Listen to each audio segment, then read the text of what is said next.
Hey guys, I have 8 great ways that you can get in, do some damage, get out without getting hit yourself. These are super important. They're really basic, really easy. If you've been doing any kind of kickboxing for more than 4 or 5 months, you're gonna have no problem with any one of these. If you've been doing it for a while, you're gonna recognize these ones right away and go, oh man, I can't believe I haven't been doing this earlier. Okay, so super important, watch these ones. If you've been doing it for a bit, you'll pick them up like no problem, super fast. These are things that you can do tonight and get better tonight. All you gotta do is just pick one and you'll be better already. Have fun.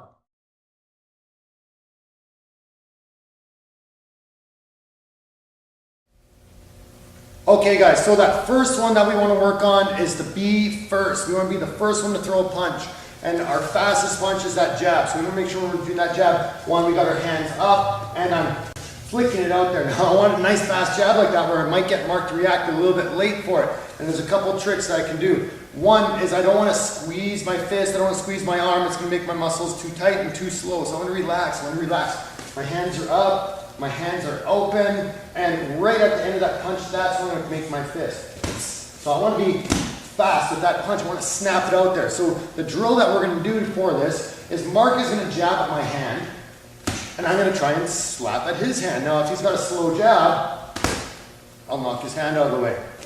If it's fast, then I'll miss it. Now, we've got to watch out, very important detail that's going to happen. Mark is going to start cheating after a bit. His hand is going to drop down. As I try to swipe at his punch, his hand will drop down. So if you find that, just swipe at their shoulder. You don't really have to hit them in the head. We don't want to hurt your partner, but swipe to get that hand back up. So the hand's up. There we go. Now if I get it while his hand is up, that's great. He's got his hands up. Nice fast jab. Go ahead. Oh, if I swat it there and I get him, great for me, bad for him. He's got to have that fast jab. So we're going to go 5 and 5. I'm going to do 5 jabs. I'm going to jab up this hand so Mark has this one free. So remember, this is a drill. We're not drilling the blocking side, we're drilling the punching side. Oh, what am I doing, Mark? Oh, and he really slapped me in here. Let's try one more. Hey, there, my hand's up. Mark's going to punch at me now.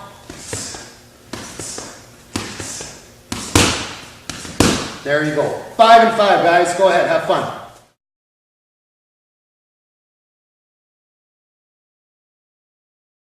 Okay guys, so the second part that we can add on to this drill now to make our punch a little bit faster is the actual punch itself. That extension is not the fast part of the punch. The punch that makes it, or the part that makes it quick, is that retraction, that pulling that hand back right away. So we want to make sure we have a nice fast retraction. Now the other thing you probably notice is your hand got hit a bit, especially it's really common if Mark's punching on my glove. Guys will start cheating on my side too, because as soon as I see him move, I'll be like, oh, I'm tired of swiping at nothing. So then I'm going to start, as soon as I see his shoulder move or his hand move, then I'll start hitting him. So the second thing that we're going to work on now is move around. So you have that good guard stance and you're moving around. Mark is going to be the one holding that hand for me, and he's still going to try and swipe my hand.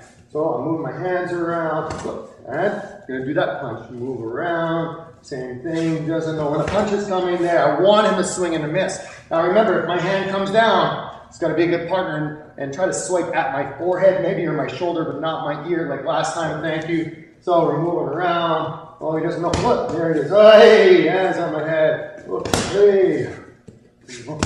Ah. Mark third. Now, as soon as I see Mark move, I'm going to swipe at his hand. So that's why if he's moving around, it's going to be a lot harder for me to tell when the punch is. So I don't know when the punch is coming. Good, and for one last thing, what you don't want to do, because you're going to start missing as a partner swiping, don't do this. And hit him in the body. Okay, have fun, guys.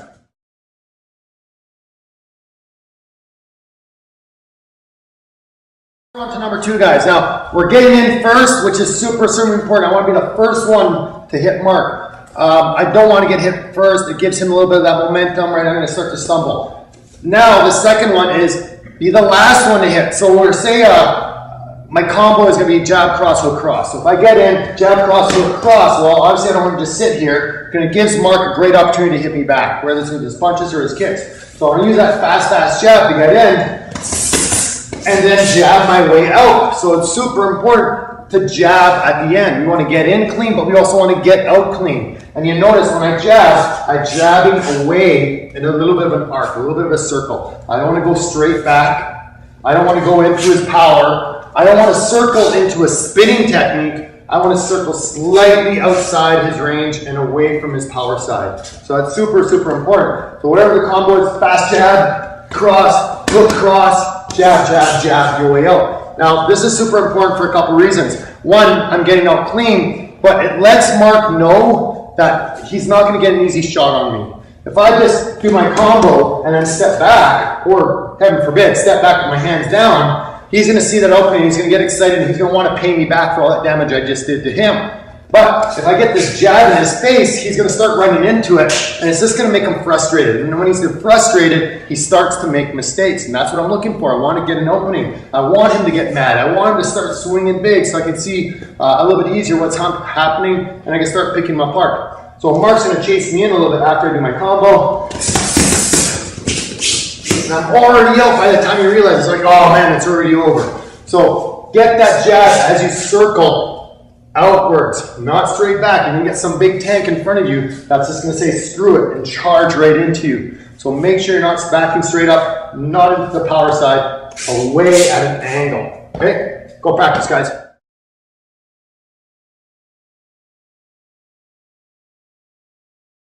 Okay, so on that last one there, it doesn't really matter what combination you do. It's whatever combination you like. Well, we don't have our shin pads on right now, so we're not throwing any kicks. But if I was coming in and Mark doesn't know what combo I'm going to throw right now, doesn't matter. Finish with that jab. Make sure you exit with that jab. So if it's after a kick, that's fine. Whatever punch it is that you're throwing, that's fine. Just exit with that jab. Okay, so that's the important one. So now moving on to number 3 is throw a stiff jab. Now, that one really messes up a lot of people, and there's some fun parts to this one. So instead of just snapping that jab out, I'm gonna shove Mark a little bit with it. Now I want to be careful. You can actually catch a guy off guard pretty simply, pretty easy with the stiff jab, because they're just expecting that little snap, that rangefinder. Well, this one you're stepping into it a little bit more too. So I'm not just going to stop it here. I'm going to step in. I'm going to push him a little bit. Now, this one can be really nice, and one of my favorite parts there, and I'll get Mark to put his hands down so you can see, is when I jab, I'm trying to find my fist into the little pocket of his neck here. Now this one works really good, because I want his chin to look to the side and up a little bit. So I stick it in, and then throw an overhand. So you tend to get guys leaning back and reaching or swinging at you. They'll lift their head around, and they'll get hit by that overhand punch. So you just gotta watch for that jab, because it can be fairly stiff. Mark's got his mouth closed, so he'll be fine. And throw that punch. Okay, so it's a nice tight punch overhand, and it doesn't necessarily have to be an overhand punch. It can be a body shot too, or a nice kick to the leg as well. So what we're looking for is just that nice, stiff, strong jab. Now we don't want to overuse this one. You'll see how we put it all together in a moment, but hold that arm out. Make it nice and straight. Now if you're a tall guy like myself, really good technique, because I can hold Mark away, and it doesn't quite reach me with his shots, but I can still reach him with mine. Okay, have fun, guys.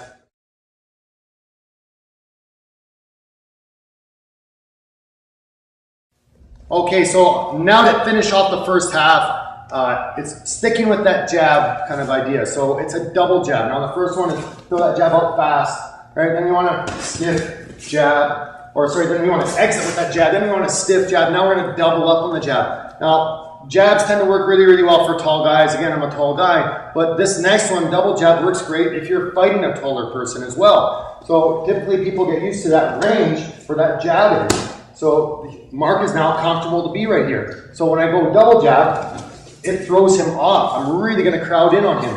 So the trick is, it's not jab, come back and jab. It's jab halfway back and step in with your jab. So for me, the analogy that makes me really think of it is that nice fencers where they go whoosh, right? You want to fence, you want to really extend that jab and lunge forward on that second jab. And that's what really throws the range off. So if you're shorter, trying to get in the taller guy, this is perfect. This is going to get you inside his range. And if you're a tall guy already, this is really going to keep people away, and you'll see their heads start to go back a bit. So again, I have Mark here, and jab. Okay? Whatever I want to put after that double jab, it's my personal preference. Okay, just put your own combo, and then I'm going to try and exit with that jab. One more time. Okay, in with that double jab, nice and clean. Throw a combo, exit. with your jab as well. Okay, so double jab, have fun.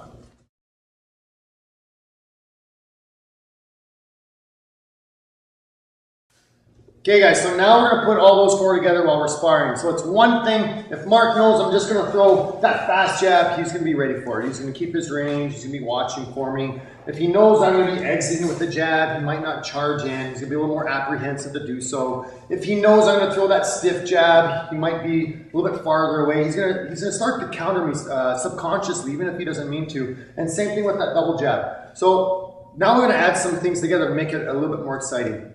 Instead of just going double jab, now I can go jab and hook.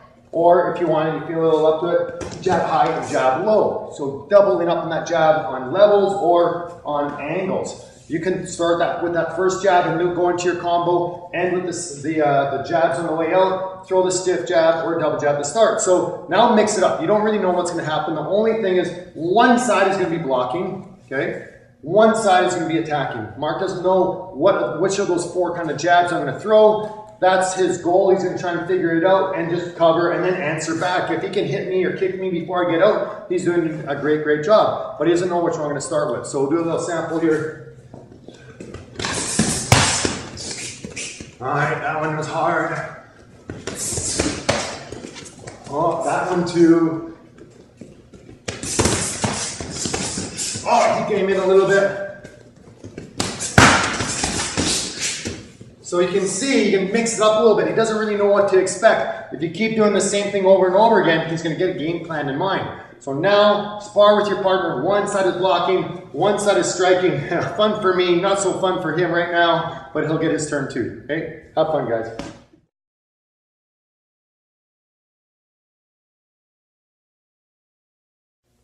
Okay guys, so now we're on to number 5. Now the first 4 is more or less about getting in clean and then getting out clean.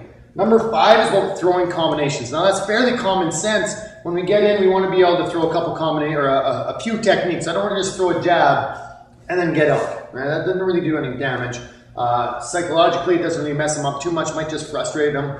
But if I can go in there and land 2, 3, 4 punches and a kick, that's going to really help me out a lot. So number 5 is throw combinations. It's whatever combination you want. So you get in with that fast jab. He's already starting to move back. Whatever your combo is, that's fine. And then exit with that jab. So it really doesn't matter. It's whatever one you want to plug in there. Obviously, some combos work better on other opponents, whether they're taller or shorter, faster, slower, whatever it might be, how skilled they are. But the combo is your choice, whatever your choice is.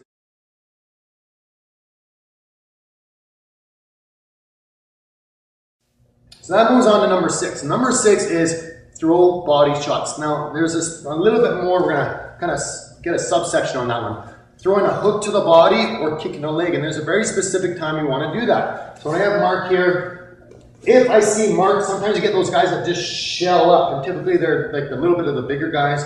They'll get a longer stance. They're not going to move and they're just going to shell. So if I get in with my combo and Mark's not moving, now is a great time to throw that body shot. His hands are up, he's got a nice base, okay? Sometimes that front leg might be a little bit light, and you get guys doing this, like that, oh crap, I don't know what to do, so I'll just hide behind my check and my shell, and that's great, because I know he's not gonna hit me back. So through that first 4, if you did those little sparring drills, I'm sure you found quite common, guys will just start to block and then revert to their shell. Some guys will stand still, and some guys will move away. So if they stand in their spot, that's where we're throwing those body shots. So again,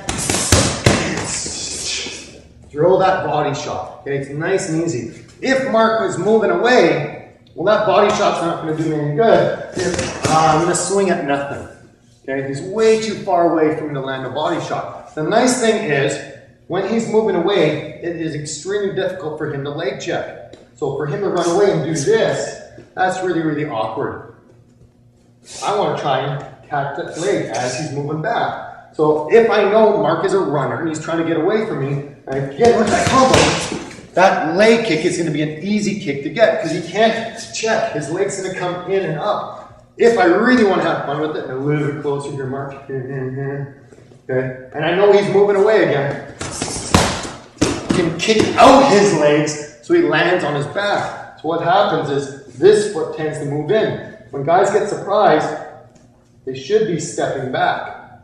But when this foot comes in, if I can kick it into the other one, then they're going to wipe out. And if nothing else, then they just kind of stumble away from you. So, if the guy stands there in the pocket, perfect. Throw a body shot, just one, and then get out. Don't get greedy. If you stay in the pocket, he's going to start getting frustrated and hit you back. If they start to move away, great time to throw that leg kick. And it can be the inside or outside, but outside tends to flow a little bit easier depending on your combo. Okay, so have fun. Sit there, body shot, move back, leg kick. Enjoy, guys.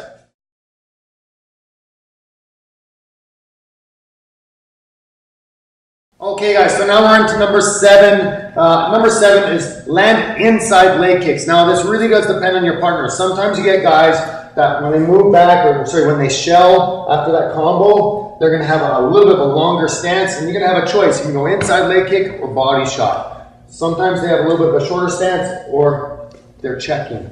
Okay, so the checking is fine. The long stance is fine, the short stance, not as great. So just like that last one, if they move back, we're gonna kick that leg for sure. Anytime we feel like, oh, we gotta reach for a hook, that just means we're gonna throw a kick instead. Now for Mark, I know personally from sparring with Mark, I know when he shells short.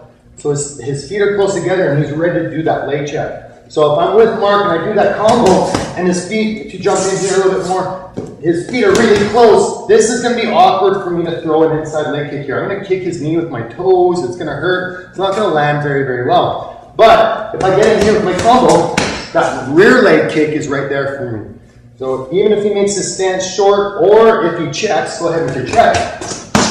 That leg he is standing on, that's not going to stop me from kicking that leg. So I can kick the outside of the rear leg if he's checking, or if his stance is short. If his stance is longer, I tend to shell long. So if Mark comes in with a combo, boy, that stance, my foot. So a lot of guys will try to, sometimes it's really exaggerated, but they're going to grind right into the ground, and now they can't move that leg at all. That inside leg kick, very hard for me to leg check from that position. Even here, it's hard to check. And from even if my leg is up, very hard to block that back leg. So if the stance is short, so I'm doing my combo, Mark's stance is short, don't want to go inside leg, want that rear leg. If he's checking, rear leg. If he's got that long stance, he's just kind of waiting there, now I can get the inside leg, and that's a great one for picking apart that stance. Okay, so short, rear leg, long, inside leg. Have fun, guys.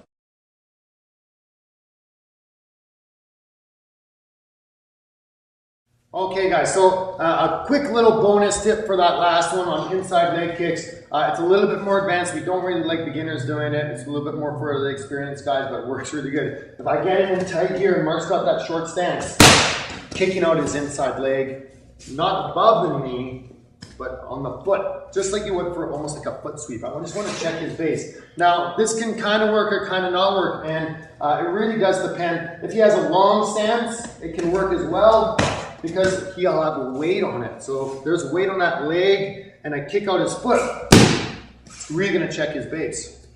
If his leg is shallow, it's just gonna kind of move him a little bit and you'll bring it back right away. So if the leg is out, you might likely possibly even knock the guy down. If he's in close, you shouldn't have to worry about hitting anything, like his back leg, I mean, just because his foot's there, but he's likely to just like swing it away. So again, if we're here, and follow up with the combo right afterwards. If he's got that long stance, he's really gonna get this big step to swing out. Big thing you gotta watch out for there, you don't wanna roll their ankle. So this is why we want it for more experienced people. I don't wanna hit them in the knee unless it's self-defense. Inside the leg is great. Below the knee, it's a little bit more experience. You have to be careful how you're kicking.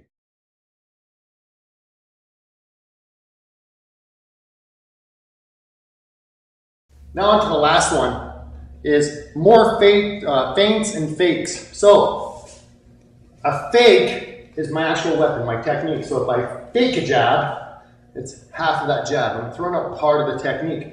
A feint would be a shoulder.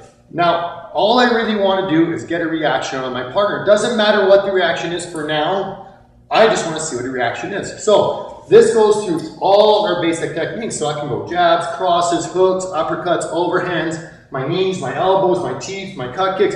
Doesn't matter what the technique is, and actually you should go through all of them. And I'm going to do them all on Mark, and I'll do them all in every single partner that I have, so kind of see how everybody reacts to it, because they're going to react slightly differently for a jab, slightly differently for a cross. So with Mark, I'm going to throw that jab out. I'll throw a fake. Oh, I'll throw a feint. I want to see, can I get the same reaction as when I throw a jab, the same reaction when I throw a fake, and the same reaction when I throw a feint. Okay? Now, a more experienced person is not going to react as much.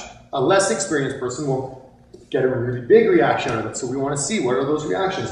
So what we're going to do is work with your partner, pick one of those techniques you want to work on. So for me, it's going to be the jab, and maybe it's a jab.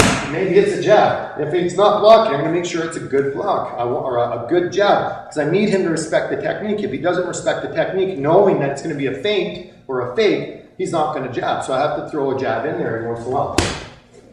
Yeah, that's what we're looking at. If he knows it's coming, that little shoulder is going to make a big, big difference. Okay, so shoulder, those would be feints. Head can be feints. Hips are feints. Knees and hands, those are going to be your fakes. Okay, so when we're faking that technique. So again, I'll pick a different technique.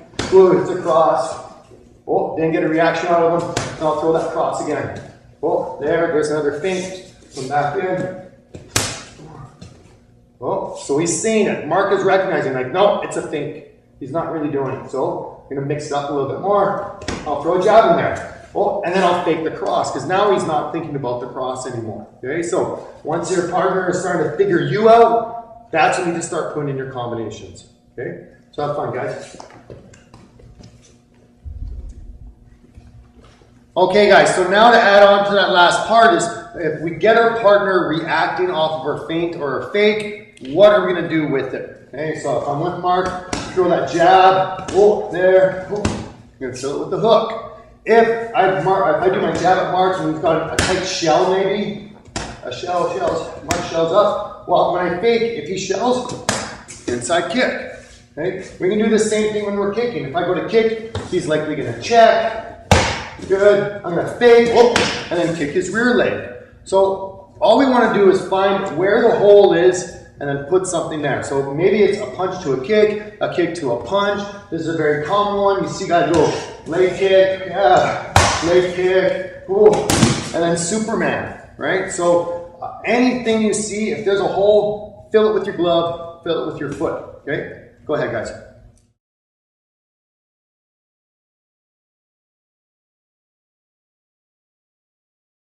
Okay, guys, so that's it. You got 8 great ways to get in, do some damage, and then get out with Gyoke and hit yourself. So the big thing you got to do is go practice them. Now, that's a lot of things to do with 8. You don't have to go in there every combination, do all 8. And if you do, you're going to end up doing a really, really awesome job, but it's going to take some time. So work that first 4. Get in clean and get out clean. And then that second 4 is, okay, what are you going to do when you're on the inside? Well, I'm not faking feints. That's going to be really good to get in as well. So pick the ones you want to work on and then designate. For this next 2-minute round, I'm going to work on feints, and then I'm going to work on having that fast jab to get in and then jab to get out. Okay? Then pick another round, or do that for several rounds. Pick another set of rounds and work on that stiff jab. And then what do you see? Do they shell up? Are you going to take the leg? Are you going to take the rear leg? If they move back, take the leg. If they stay put and shallow, are you going to hit the body? Okay? So you want to recognize specific cues. And the best thing to do it is just time on the mats, and with a variety of partners, because Mark is going to shell and stand a different way. Other people will stand and shell a different way. Some guys will move more, some guys won't. So it's super important while we're sparring, we have that nice and light, easy going process. So we're feeling each other out. I want to see, okay, Mark likes to move around a little bit, or this guy likes to shell, but he has a strong shell, or he moves back and has a light shell. He's ready to check. We don't know. We have to play with them. So while you're in the mat, variety of trained partners, tall, small, all skill levels, super, super important. So have fun, guys. Enjoy.